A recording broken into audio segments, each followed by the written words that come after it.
Bismillahirrahmanirrahim. Assalamualaikum warahmatullahi wabarakatuh. Waalaikumsalam warahmatullahi wabarakatuh. Alhamdulillah wa syukurillah, la khawla wa la quwwata illa billah. Asyhadu an la ilaha illallah wa la syarika lah. Wa asyhadu anna Muhammadan abduhu wa rasuluhu la nabiyya ba'dah. Subhanaka la ilma lana illa ma 'allamtana innaka antal alimul hakim. Amma ba'du. Yang saya hormati rekan saya Pak Ucok selaku pimpinan K7 Magelang, Pak Kuntoro selaku pimpinan K4 Magelang, teman-teman staf KCP PK7 maupun K4 serta karyawan dan karyawati yang berbahagia. Selamat pagi. Pagi. Apa kabarnya? Alhamdulillah. Luar biasa. Harus lebih baik. Amin. Mudah-mudahan kita senantiasa selalu lebih baik. Amin. Teman-teman yang saya hormati, untuk kesekian kalinya saya silaturahmi di cabang Magelang.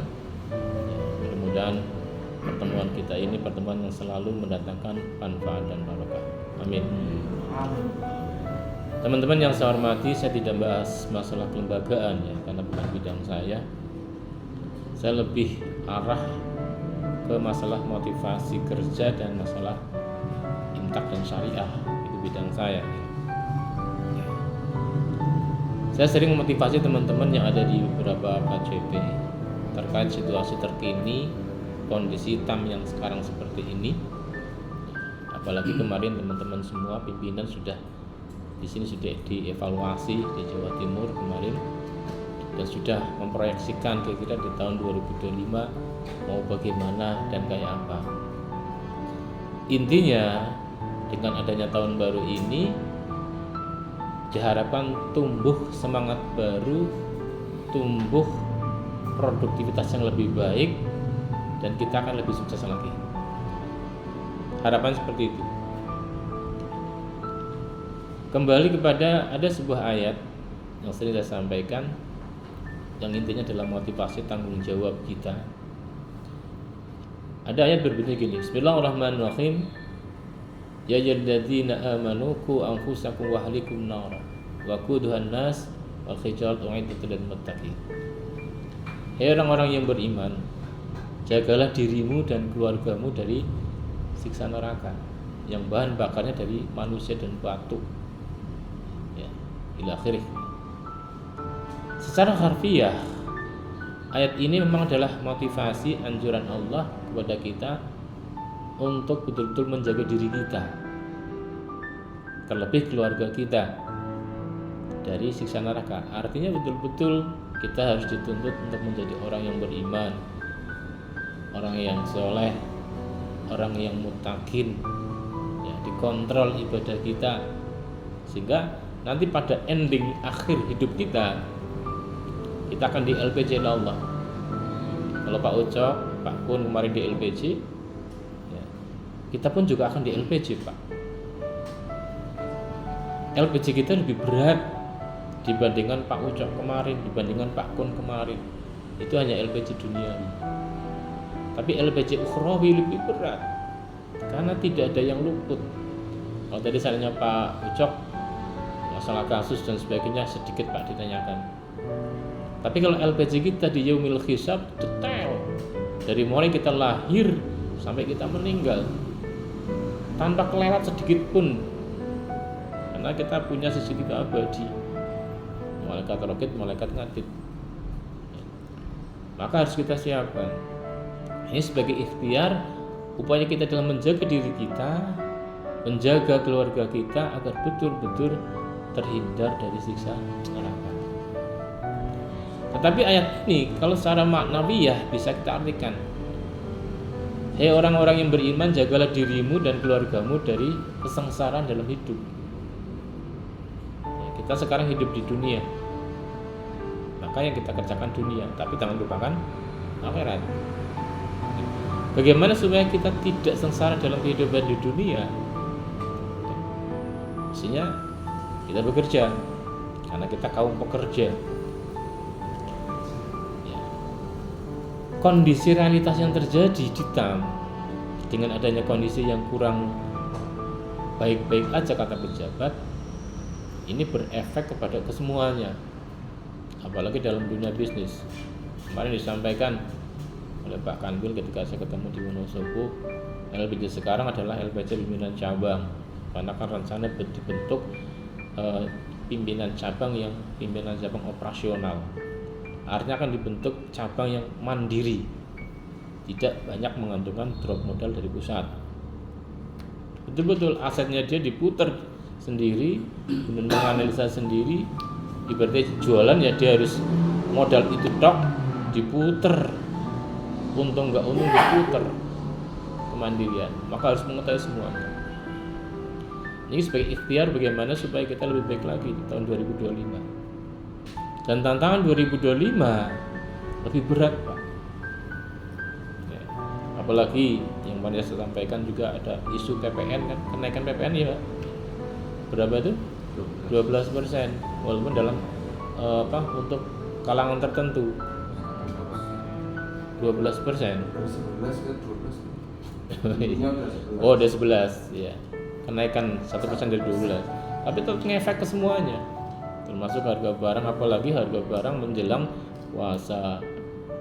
Ya, menjelang Ramadan, menjelang Lebaran kenaikan. Kayak kemarin aja saya dengar harga cabai sekarang berapa? Wah, 120.000 kemarin. 10.000. Satu an 10.000 ya 120. Ya maklum kalau bapak nggak tahu persis, yang tukang nyambel ibu, yang belanja ibu. Ya. Ibu rumah tangga. Iya, itu satu contoh misal aja sudah ada kenaikan bahan sembako, Pak. Harga-harga naik. Ya. Sekarang kalau harga-harga naik, otomatis biaya hidup naik. Dengan adanya tahun baru ini, pertanyaan kita, kira-kira dengan tahun yang baru ini kebutuhan kita semakin naik apa turun? Pasti naik. Biaya hidup naik, living cost kita naik. Lah sekarang pendapatan kita gimana? Lah kalau pendapatan kita angger wae, monoton atau barangkali turun, sementara biaya hidup naik, secara akuntansi beren enggak? Kalau nggak balance yang terjadi apa? Defisit, betul? Yakin, Pak. Nah kalau defisit gimana hidup kita? Bagaimana menjaga diri kita dan keluarga kita supaya tidak sengsara hidup di dunia? Padahal Allah anjurkan falyakhshal ladzina la taraku min khalfihim dzurriyyatan dha'afa khafu 'alaihim. Hendaklah kalian khawatir, takut tatkala Anda meninggalkan dunia ini, meninggalkan keturunan ahli waris yang lemah iman, lemah ilmu, bahkan lemah ekonominya, sengsara hidupnya. Itu gimana? Maka Allah perintahkan afala ta'qilun, afala tafakkarun. Di setiap akhir ayat menyampaikan, beberapa ayat menyampaikan akhir seperti itu. Gunakan akal kita, gunakan pikir kita.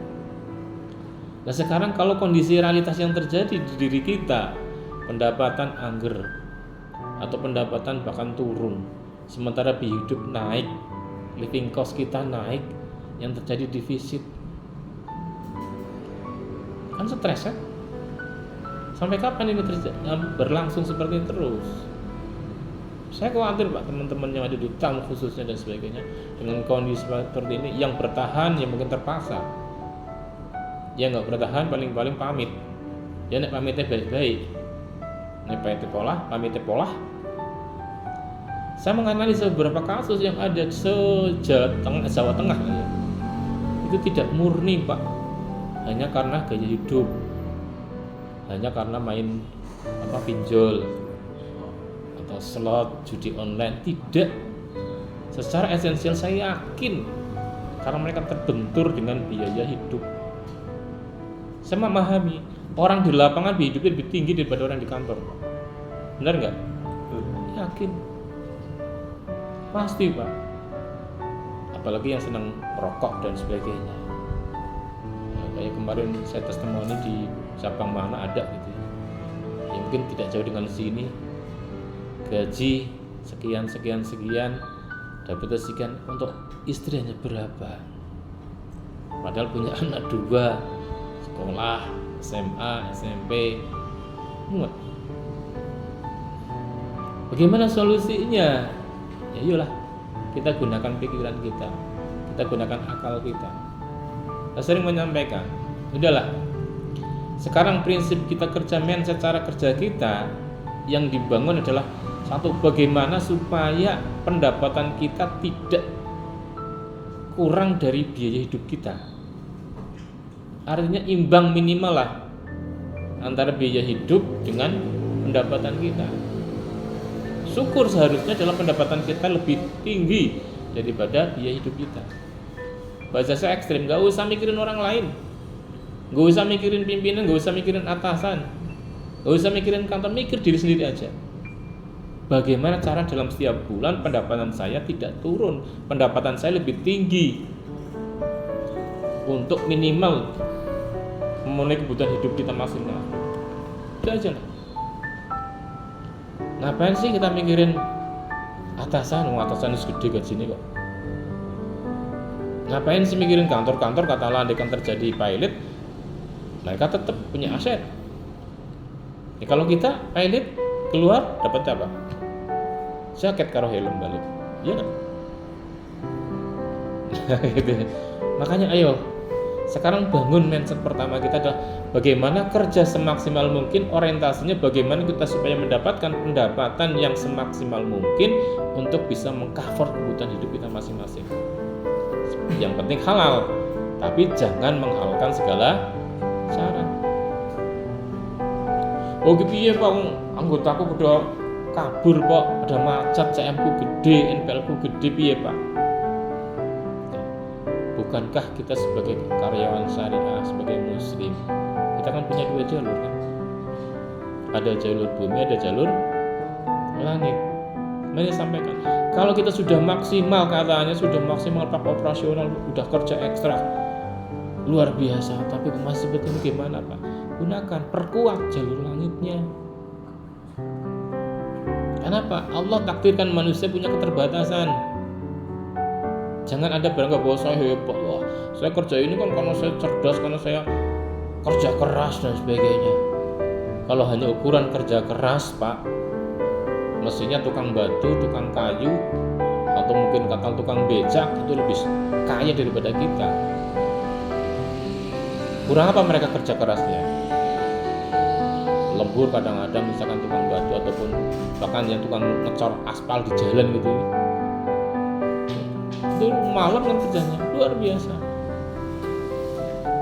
Artinya kita kerja keras dan cerdas. Kerja kerasnya tetap, memang dunia ini tempat kerja keras. Ada kata-kata bijak, dunia adalah tempat kerja keras, sementara tempat yang santai adalah nanti di akhirat. Di akhirat kan nggak ada kerja keras ya. Kalau orang-orang yang katalah penduduk surga kan nyantai, tinggal duduk manis, ditemani bidadari, kemudian mengalir sungai, kemudian kepengen apa dilayani, kemudian apa dilayani kan gitu. Kalau di surga kasih kerja itu betul tersiksa Pak. Maka tempat santai. Maka di dunia ini wajar kalau kita harus kerja keras. Barang siapa yang kerja keras di dunia ini, kerja keras untuk urusan dunia dan kerja keras untuk urusan akhirat, insya Allah kerja keras di dunia akan menghasilkan kata kenyamanan di dunia. Kerja keras untuk urusan akhirat, insya Allah kita akan menuai kenyamanan di akhirat. Wajar ya. Maka ayolah bangun dalam pikiran kita, satu, bagaimana karena kita pekerja ya, kerja keras semaksimal mungkin. Andaikan ada masalah, gunakan jalur yang kedua. Mestinya karyawan syari itu lebih sukses daripada karyawan konvensional ya. Karena kan karyawan konvensional hanya menggunakan satu jalur. Mereka kerja keras, misalkan koperasi itu yang pagi berangkat pulang jam 9 malam, baru pulang dari resort ya. Startingnya gede, gajinya gede, tapi kan satu jalur kerja keras secara fisik, secara duniawi. Itu aja bisa berhasil Pak.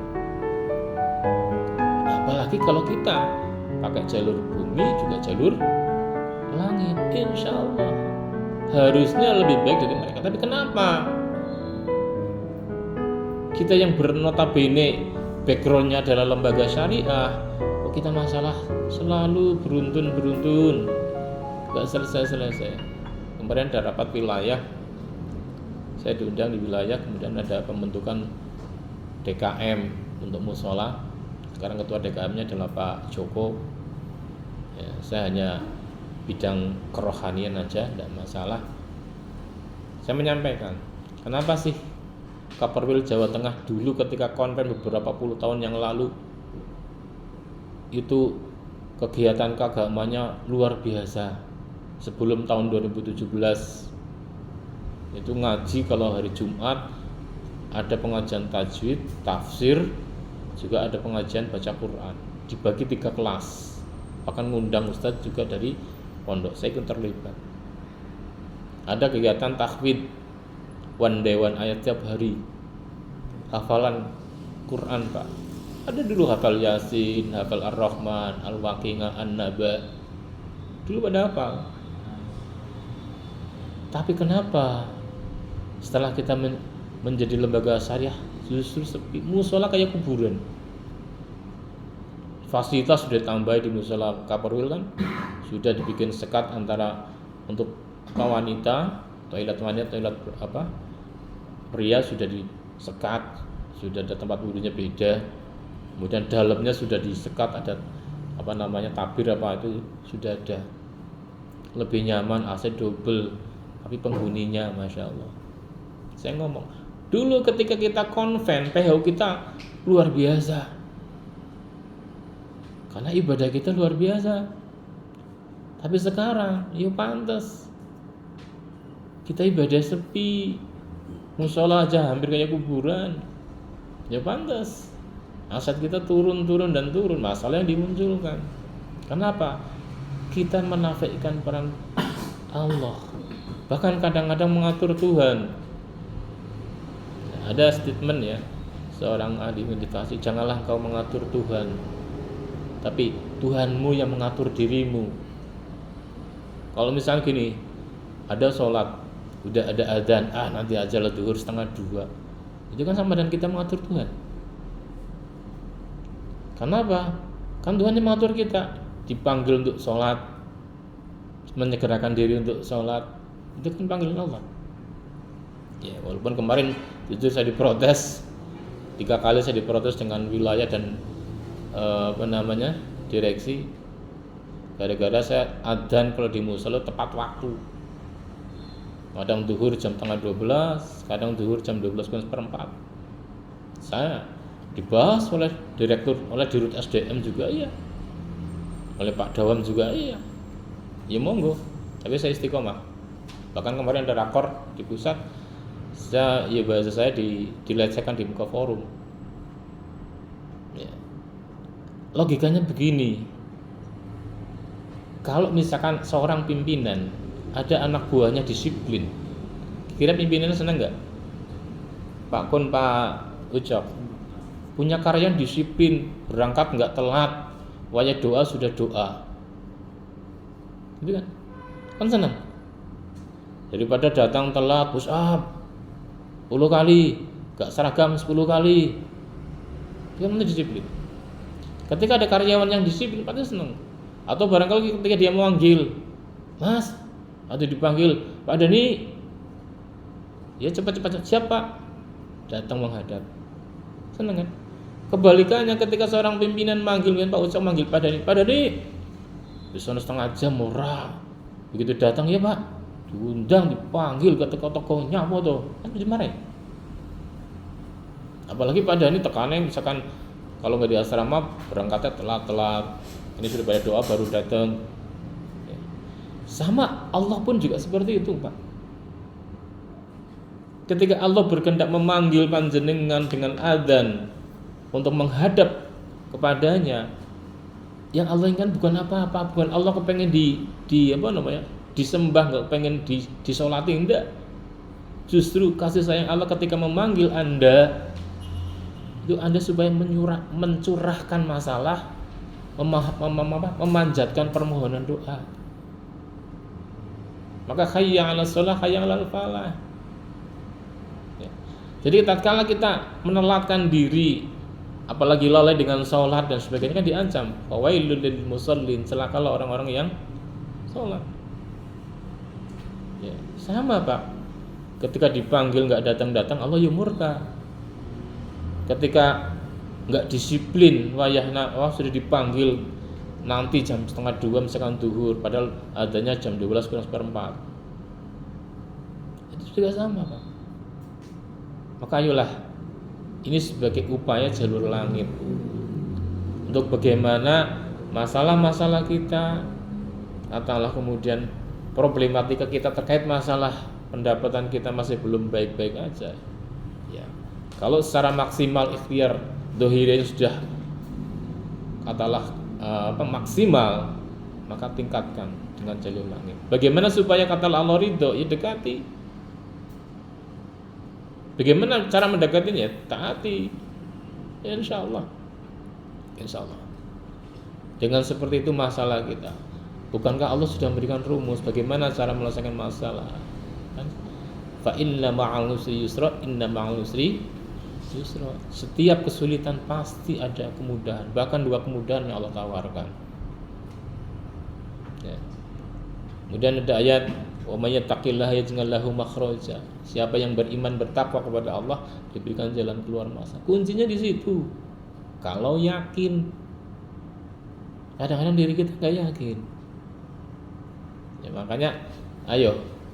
Yang pertama kita bangun mindset kita kerja keras, niatkan betul-betul bagaimana supaya mendapatkan pendapatan gaji kita yang maksimal, tidak katalah kurang dari biaya hidup kita untuk memenuhi kebutuhan kita, tidak menyengsarakan kehidupan kita dan keluarga kita, dengan cara yang rezeki yang halal dan cara juga yang halal, tidak menghalalkan segala cara. Insya Allah berkah. Apalagi ini momen bulan ini, bulan apa Pak? Bulan Rajab. Ya, bukan bulan Januari, emang Januari. Bulan Rajab, bentar lagi Sya'ban, bentar lagi Ramadan, puasa. Ya. Ini sudah makanan sehari-hari Karyantam Syariah. Ya, karena kita basic kita adalah religi, lembaga syariah. Ya, walaupun nggak ada momen acara pengajian Rajaban, ya paling nggak pimpinan di sini selalu memberikan motivasi, kemudian memberikan penyampaian tentang masalah juga bulan Rajab, amalia bulan Sya'ban sampai ke Ramadan. Ini sebagai jalur langit, Pak. Bulan Rajab adalah bulan yang dimuliakan Allah. Allah menciptakan bulan itu sebanyak 12 bulan dalam 1 tahun. Itu enggak kebetulan, Pak. Bulan dalam bahasa Arab ini syahrun. Ya, kalau bahasa Arab itu hampir sama seperti bahasa Indonesia, bahasa Jawa. Kalau jenengan tahu, ketika di sawah namanya padi kan ya. Indetan kan padi. Nah, padi atau pari Jawa padi.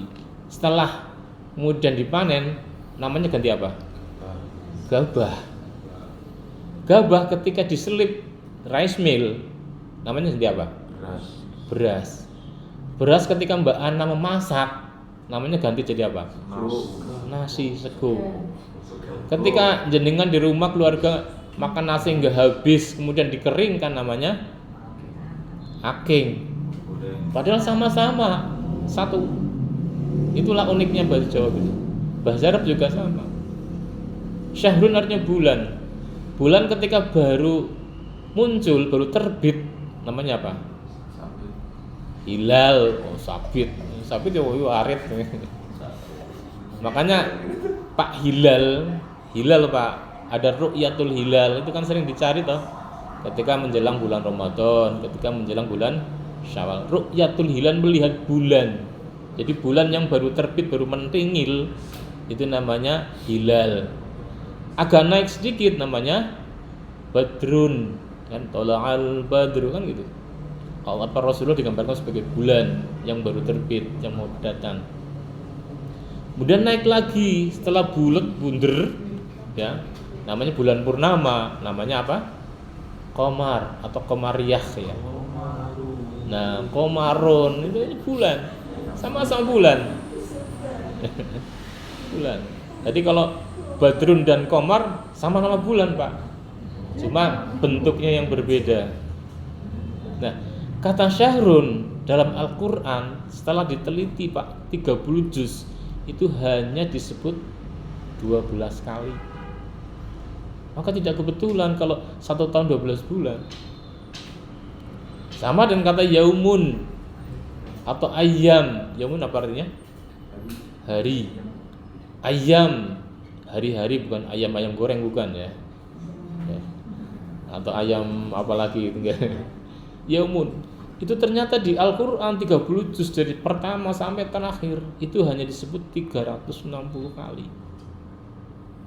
Maka dalam 1 bulan 360 kali kurang lebih. Itu enggak kebetulan, Allah ahli bahasa. Nah, dalam 12 bulan 1 tahun 12 bulan ini ada 4 bulan yang Allah muliakan. Apa aja? Pak Ustadz? Rajab, Syaban, Terus? Ramadan, Dzulhijjah. Al-Qur'annya enggak gitu. Dzulqa'dah, Dzulhijjah, Muharram dan Rajab. Itu 4 bulan yang dimuliakan Allah. Ya, oleh Allah. Beda hadis yang lain yang mengatakan kalau bulan Rajab bulan mulia, inna syahrul Rajab syahrullah wa sya'bana syahri wa ramadana syahrul ummati. Sesungguhnya bulan Rajab adalah bulannya Allah. Kemudian bulan Sya'ban adalah bulanku, bulan Rasulullah, sementara Ramadan adalah bulan umatku. Jadi yang dimuliakan Dzulqa'dah, Dzulhijjah, Muharram dan bulan Rajab. Nah, ini dimuliakan Allah.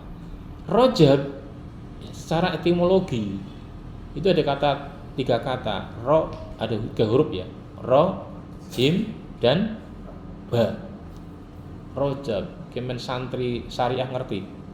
Aja ngerti ini masalah SKM dan NPL tok. Rajaba. Ro itu artinya apa? Rahmatullah. Di bulan Rajab ini Allah curahkan rahmatnya kepada kita hamba-hambanya yang taat. Maka setiap ibadah kita dalam bulan Rajab ini dilipat gandakan, baik ibadah sunnah maupun ibadah wajib. Ibadah sunnah dinilai seperti ibadah wajib, apalagi ibadah wajib dilipat gandakan. Man jaa'a bil hasanati falahu asyru amsalihha. Barang siapa yang melakukan satu kebaikan, maka Allah balas minimal 10 kali kebaikan. Ini luar biasa, Pak. Mestinya kita perkuat ibadah kita. Ya. Satu, kemudian jim ya, ro, ja, jim ya. Judullah, kedermawan Allah. Allah sangat dermawan, memberikan curahan, memberikan misalnya bahasanya obral pahala. Betul.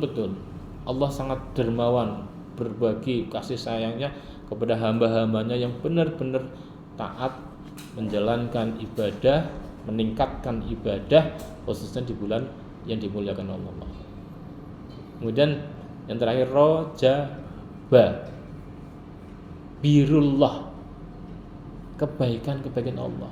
Jadi di bulan Rajab Allah curahkan kerahmatannya, rahmatnya Allah curahkan, kemudian kedermawan Allah curahkan, termasuk kebaikan-kebaikan Allah memberikan. Maka ada beberapa fadilah. 1, bulan Rajab adalah bulan yang dimuliakan, bulannya Allah. Semua ibadah dilipat gandakan. Yang kedua adalah bulan Rajab adalah bulan yang mustajabah, diijabah semua doa-doa kita. Termasuk mungkin barangkali kita punya masalah, Pak. Kenapa aset saya nggak naik-naik? Kenapa gaji saya nggak naik-naik? Kenapa anggota saya banyak CM-nya besar dan sebagainya? Cobalah. Setelah kita ikhtiar semaksimal mungkin, ya, tawakal, pasrahkan kepada Allah. Ya, bukan berarti pasrah bongkon lah, senyum orang operasi maning, orang narik maning, enggak. Tetap bergantung, ya Allah, kenapa sih ya Allah? Oh, saya butuhannya banyak ya Allah, kenapa gajiku seperti ini? Walaupun kemarin sudah ada rambu-rambu kan untuk K7, standarisasi gaji pokoknya kan naik kan ya 2950. Sudah ada SN-nya kan kemarin? Sudah. Standar marknya berapa? 5 juta 5450. Oh, salah seperti itu. Cuma yang ironis cuma pimpinan yang turun malah. Saya pelajari seperti itu. Ya, ini kan satu rambu-rambu. Mampu nggak kita mengejar itu? Ya gunakan akal kita, gunakan pikiran kita, kerja keras, minta backing Allah. Jangan cari tadi. Apalagi di momen bulan Rajab. Ya. Ada satu penyampaian dari Imam Syafi'i. Beliau menyampaikan bahwa di bulan mulia ini Allah ijabah segala doa-doa hambanya. Ada 5 waktu mustajabah. Yang pertama adalah 1 malam Jumat. Enggak kliwon, enggak paing, enggak apa. Islam enggak mengenal kon kliwon pagi paing. Magelang identik itu sih, Pak. Monggo. Karena Sayyidul Ayam Jumat, ya. Bukan Sayyidul Ayam Kliwon, enggak. Jumat. Maka perbanyaklah malam Jumat, ya, untuk berdoa, beristighfar. Ya. Yang kedua adalah malam Idul Fitri. Jadi dengan malam Idul Fitri sibuk ibu-ibu maning gawe niku kupat, opor dan sebagainya. Ya, takbir keliling semending. Takbir keliling sampai jam 1 jam 2 turu tangi-tangi jam 6 subuh 12. Yang sunnah mengalahkan yang wajib. Ini kan berarti cara berpikirnya sudah enggak pas. Utamakan yang wajib. Ya. Nomor 2 kan yang sunnah. Ya bagus takbir keliling, memang harus mengagungkan nama Allah. Dengan takbir, tahmid, tahlil dan sebagainya. Yang ketiga adalah malam Idul Adha. Itu malam mustajabah. Kemudian malam 1 Rajab.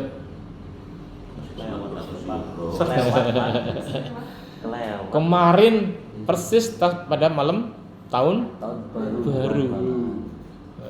Kemana Pak kemarin malam tahun baru? Di jalan Pak pulang dari berjalan. Oh, lembur toh. Tutup buku. Bombong sampai jam 1 itu. Bombong ada yang wah kalun-alun nonton kembang api bakar-bakar. Malam mustajabah Pak. Hati-hati, luar biasa. Kemudian yang terakhir adalah malam nisfu Sa'ban. Kalau 1 Rajab sudah lewat, malam nisfu Sa'ban. Insyaallah malam nisfu Sa'ban jatuh pada tanggal 14 malam Jumat besok. Malam Jumat bulan Februari. Ya. Para ulama menganjurkan ada amalan sunnah. Biasanya ada yasinan 3 kali. Berarti masih di bulan Rajab itu ya Pak Sabannya berarti ya? Yo enggak, ini bulan Sya'ban. Ini Sya'ban. Februari masih Rajab toh Pak? Saban. Sudah Sya'ban kalau salah. Coba lihat, saya udah ngeliat kalender tanggal 14, 15. Sya'ban. Namanya juga nisfu, nisfu artinya setengah. Pertengahan Sya'ban ya Sya'ban maksudnya Rajab. Bapakmu lelah. Mungkin dia lagi kilap. Wong tanggal 1 Rajab beda 1 Januari kok. Februari masuk Sya'ban. Berarti pertanyaannya salah ya Pak? Ya jawabannya ngawur akhirnya. Ya. Silakan nanti dikoordinir monggo. Ini saya hanya menganjurkan ya, bukan menggurui. Karena ada ketika saya menyampaikan ada yang katakanlah protes dari wah, ini sudah ngomong tok. Ada yang menyampaikan. Ada juga silakan merasa mungkin lebih alim ya monggo, saya juga bukan orang alim ya. Silakan amalia coba malam nisfu Sya'ban, malam Jumat kalau nggak salah malam 14-15 Februari coba lihat. Itu nisfu Sya'ban insyaallah. Nah, itu malam Jumat adakan agenda yasinan. Maca yasin telung ping telu, bar itu adakan sholat sunnah tasbih. Cukup 4 rakaat aja, 2 rakaat salam, 2 rakaat salam. Ada ustadznya di sini. Monggo, perbanyak doa, termasuk doa untuk diri kita masing-masing, doa untuk pekerjaan kita, doa untuk keluarga kita. Silakan Pak, itu termasuk malam mustajabah. Ada juga yang mengamalkan Ada sholat nisfu Sya'ban 100 rakaat. Aku yang lakoni pernah. Ada Pak. Zikir lumayan lah, paling patang jam rampung. Sholat nisfu Sya'ban 100 rakaat. Ini sebagai ikhtiar kita maju langit supaya kita mendapat ridho dari Allah, sehingga apa yang kita hajatkan, apa yang kita doakan dikabul oleh Allah. Kenapa? Doa kita kadang-kadang tumpul mungkin karena kita malas ibadah. Malas ibadah dipicu kan apa? Banyak dosa, Pak. Astaga. Yakin. Coba introspeksi masing-masing aja. Nek males tangi gasik, males tahajud, males ibadah, malas maca Quran, yakin karena kita kakek dosa. Iya, benar. Tapi kalau dosa kita sedikit, tipis, enteng Pak. Coba ketika bulan Ramadan kan orang pada semangat banget ke masjid, duhuran ke masjid penuh, ada subuhan. Separuh apa?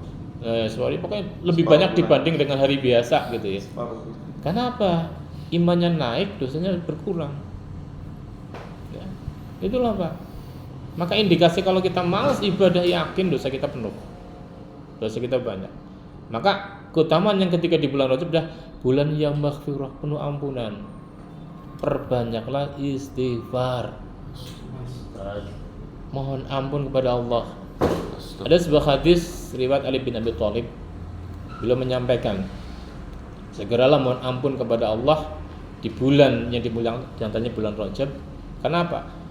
Di bulan Rajab Allah dalam setiap jamnya itu mengampuni ahli neraka. Bahasanya kita bukan gerasi amnesti itu. Amnesti. Pembebasan misalkan narapidana kan gitu. Diskon. Iya gitu. Dalam setiap jam Allah membebaskan satu orang penghuni neraka, diangkat, dipindahkan ke surga Allah. Nah, kita yang masih hidup mestinya membebaskan diri dari dosa-dosa kita, utamanya dalam dosa urusan dengan Allah.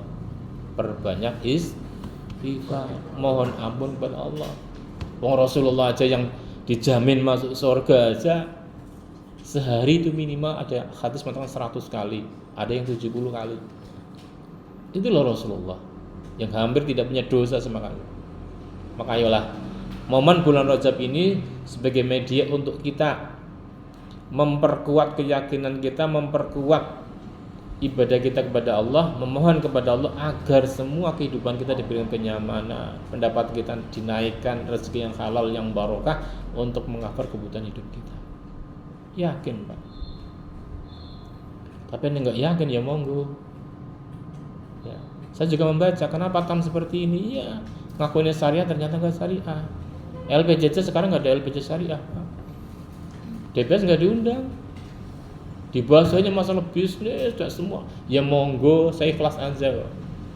Kan saya pernah menyampaikan beberapa tahun yang lalu, suatu saat ini bukan menyumpah enggak. Nek corone kayak gini karena syariah ada sebagai cover, saya khawatir suatu saat syariahnya hanya cover. Kita akan kembali ke konven. Nah, ini yang jadi masalah. Makanya kalau benar-benar kembali konven ya udahlah. DPS orang kanggo ora apa-apa, sak tak pensiun jadi DPS gitu. Ini artinya. Maka udahlah, kita kembali ke masing-masing diri kita aja. Dalam masalah bisnis, bagaimana supaya pendapatan kita maksimal untuk bisa mengcover kebutuhan kita semakin naik. Yang kedua, masalah ibadah, perbaiki diri kita masing-masing, jaga diri kita masing-masing, jaga keluarga kita masing-masing. Insya Allah, ya, kita akan berkah dunianya, berkah akhiratnya. Ya, dengan ada Pak Ucok, ada Pak Kun, Pak Usman, dan sebagainya, ini para aulia tam, ya, para wali-wali tam. Monggo, silakan. Diingatkan, dibina, diajak ya. Saya bukan orang pintar Pak. Saya bukan saya orang alim enggak. Tapi memang kewajiban saya adalah watawasau bil haq watawasau bis sabr, mengingatkan aja. Ya mudah-mudahan dengan kita mengingatkan, yang kemarin barangkali agak sedikit melenceng dari rel, sekarang kembali ke rel kita. Insya Allah. Mudah-mudahan di K7 dan di K4 cabang Magelang ini senantiasa dapatkan ridho dari Allah, dimudahkan dalam segala urusan, selalu istiqomah dalam ibadah, dan insya Allah kita mendapatkan rezeki yang maksimal, rezeki yang halal, thayyibah, barakah. Terima kasih. Sekian, assalamualaikum warahmatullahi wabarakatuh. Waalaikumsalam.